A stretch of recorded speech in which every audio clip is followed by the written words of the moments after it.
Alright you guys, welcome back to another video lesson from ICU Advantage.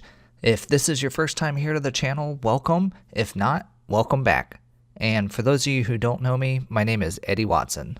Now my goal in creating this channel, ICU Advantage, was to really try and create some of the best online critical care educational content out there and to make it free and freely available for you guys. If you'd be interested in getting more of this critical care educational content, and you haven't already, make sure and subscribe to the channel down below. When you do though, make sure you hit that bell icon and select all notifications. That way you'll never miss out when I release a new lesson. Alright, so in this lesson, we're going to be discussing the basic principles that apply to CRRT. These principles are going to help us to better understand how it is that we're able to filter the blood and essentially mimic the job of the nephron. Understanding these principles is fundamental to understanding how CRRT does its job, as well as the various impacts of the different solutions that we use for this machine. Now, these principles will also help you understand the different types of therapy that we can offer, which I am going to talk about in the next lesson. Now, if you remember from the first lesson, which I'm going to link to up above here if you haven't watched that one, the main job of the kidney and the nephron is to maintain fluid, electrolyte, waste, and acid-base balance. And we can mimic these functions through 4 primary methods, which I'm going to talk about here. And they are diffusion, ultrafiltration, convection, and adsorption. And so first let's start talking about diffusion. Alright, so this is the movement of particles, something we also call solutes, from an area of higher concentration to an area of lower concentration across a semi-permeable membrane.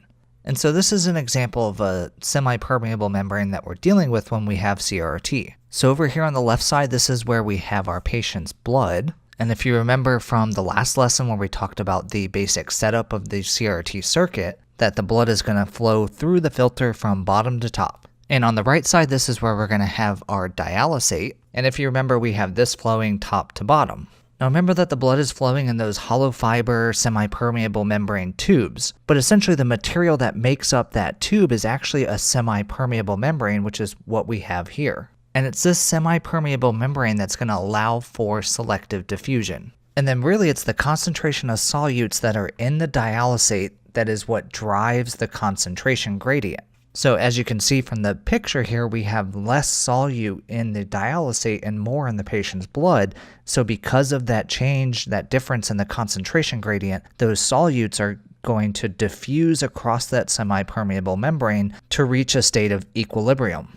Now, as I just mentioned, we have the blood and the dialysate flowing in countercurrent directions. So the reason that we have this is that by having these flows going countercurrent is it's actually going to promote the continual clearance, and it does this by ensuring an adequate diffusion gradient is maintained the whole way through. So I know that sounds a little complicated, so let me kind of illustrate that to help make the point. So let's say here we have a semi-permeable membrane, and we've got again our blood on the left side and the dialysate on the right side. And we know that starting out that the blood is going to have higher concentrations of solute compared to the dialysate. So now if we had both of these flows going in the same direction, as that diffusion is taking place, we'd see the concentration of solutes in the dialysate increasing, and then the blood, which is moving along in the same direction, as it works its way towards the end, because of the high concentration of solutes in the dialysate, we're going to have less of a concentration gradient going on, and therefore we're going to see less clearance out of the blood towards the end of the filter. And so as we go along, those concentrations are decreasing in the blood, but they're also increasing in the dialysate, and this is going to make it harder to get that last little bit of diffusion to take place. Whereas if we have the dialysate flowing in the opposite direction of the blood, when that blood reaches the end of the filter and it has a lower amount of solute concentration, instead of having a dialysate with a high concentration of solutes that we see in the example here, instead, we're going to have it interacting with dialysate with a very low concentration, still giving us that concentration gradient, and as it continues to move down, we still remain with a lower concentration than what's in the blood. And so thus, by having this countercurrent flow, we can get the maximum amount of solute clearance through diffusion. So hopefully that makes sense for you guys. So as you can see from the drawing here in the blood, we have things like blood cells and large molecules such as proteins that are going to be too big to cross the membrane. Therefore, only the desired solutes are going to be able to cross. So diffusion is going to be effective at clearing small molecules, but not large ones. And really the size and type of membrane is going to impact this clearance. Essentially, the filter's permeability is going to be affected by things like our filter pore size, the number of pores that we find in that membrane, as well as just the general membrane thickness. And this all does vary based on the type of filter that you're using. Now, like I said, the concentration of solutes in the dialysate is what's going to drive that concentration gradient. And for our dialysate solution, this is typically going to contain concentrations of sodium, chloride, and magnesium that are going to be in amounts equal to that of normal serum levels. And so we're only going to see these solutes diffuse in cases where the patient either has high or low concentrations in the blood. Now, the next solute that's probably one of the most important ones that we have in here is actually going to be our potassium. And oftentimes when we're starting patients on CRRT, we're going to see very high levels of potassium. And so what we might actually do is start the patient on a therapy delivering a very low level of potassium in our dialysate. An example of this would be one of our 2K baths. But since the potassium is going to clear pretty quickly, we need to make sure that we're closely monitoring and make that transition to a more normal level, such as one of our 4K baths, as our patients begin to normalize their potassium level. Now, serum bicarb levels are typically going to be low in patients with renal failure, so typically we use a dialysate solution that contains bicarb to aid in the diffusion into the blood. And then finally, waste products such as our urea and our creatinine, they're not going to be present in our dialysate. Therefore, these are going to diffuse and be filtered out of the blood. Now, when we're talking about diffusion that's taking place from blood to dialysate in a filter, this is something that we actually refer to as hemodialysis. All right, so that's the principle of diffusion and hemodialysis. Hopefully that makes sense for you guys, because let's go ahead and move on, and let's talk about the next principle, something that we call ultrafiltration. So one of the keys to this principle is knowing that fluid is able to cross a semi-permeable membrane in response to a pressure gradient. And this pressure gradient can be the result of one of three things. It can be either osmotic pressure, oncotic pressure, or hydrostatic pressure. So now if you remember back to that first lesson when we were talking about the nephron, and specifically the function of the glomerulus, we have those efferent arterioles, which is carrying that blood away from the glomerulus, that those were of a smaller size than the afferent arterioles bringing the blood in, as well as they were able to constrict and relax, working to regulate pressure, basically creating hydrostatic pressure in the glomerulus, and this is what would help force water out of the blood. Ultrafiltration is essentially that same process. We're going to be moving fluid through the semi-permeable membrane across a pressure gradient. Now, when talking about our circuit, we can actually create this pressure gradient in a couple different ways. We can either create positive pressure on the blood side, pushing the blood through the filter, or we can create negative pressure via the effluent pump, but either way creating this pressure gradient from one side to the other. And we can adjust both of these pressures to impact the amount of the pressure gradient. And the difference in pressure across this membrane is something that we call our transmembrane pressure, or our TMP.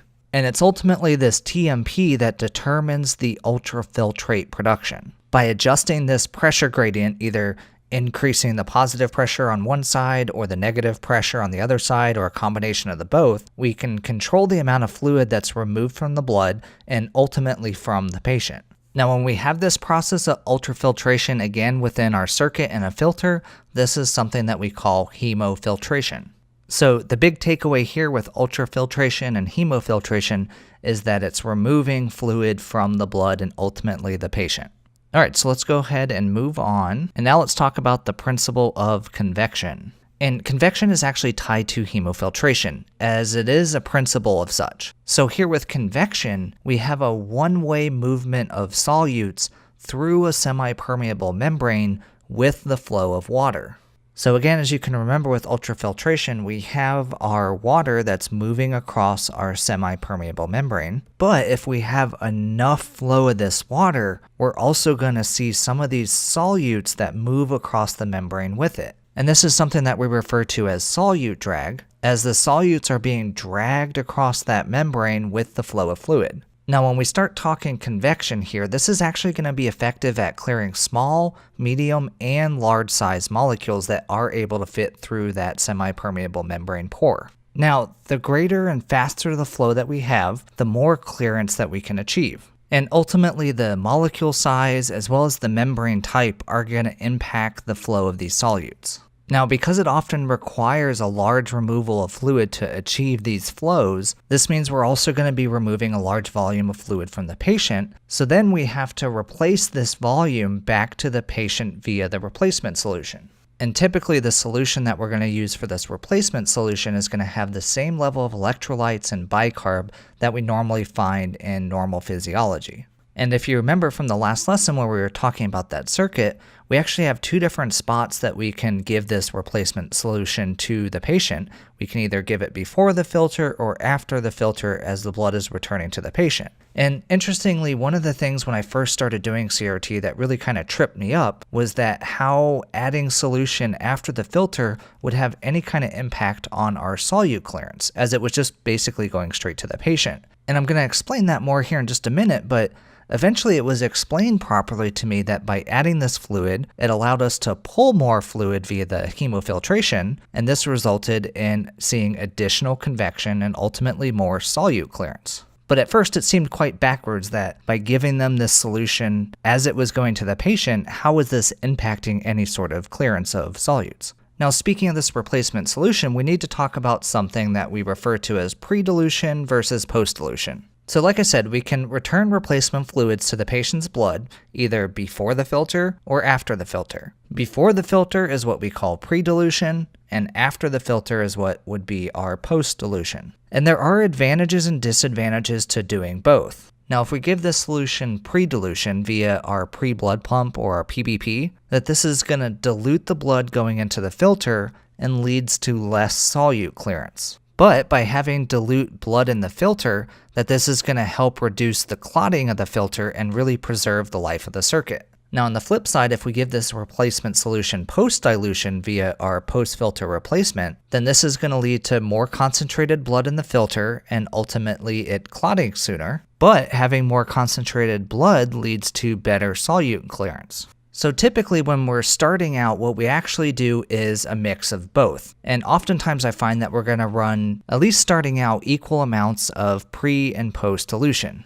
And ultimately, the belief tends to be that we actually want a little bit of both. We don't want to give all of the solution either pre or post because of some of those negative consequences. Now, one thing to remember though is we're giving the patients a lot of fluid into their blood via this replacement solution, but all of the volume that we give them is actually going to be pulled off via hemofiltration, so it doesn't have any impact on the patient's fluid volume balance. Our patient's fluid volume is only going to be adjusted by the balance of the overall fluid that we pull off, something that we refer to as the patient fluid removal rate, and this can lead to either positive, negative, or really an equal balance of fluids, although more than often we're running them either equal or negative. So essentially we're usually either keeping them balanced with their fluid state or we're slowly working to remove some fluid. Alright, so hopefully that made sense with convection and you can see how it's actually tied to the other principle of ultrafiltration. And then finally, the last principle I want to talk about here is something that we call adsorption. Now, adsorption is one of the unique properties of CRRT that we don't fully get with intermittent hemodialysis.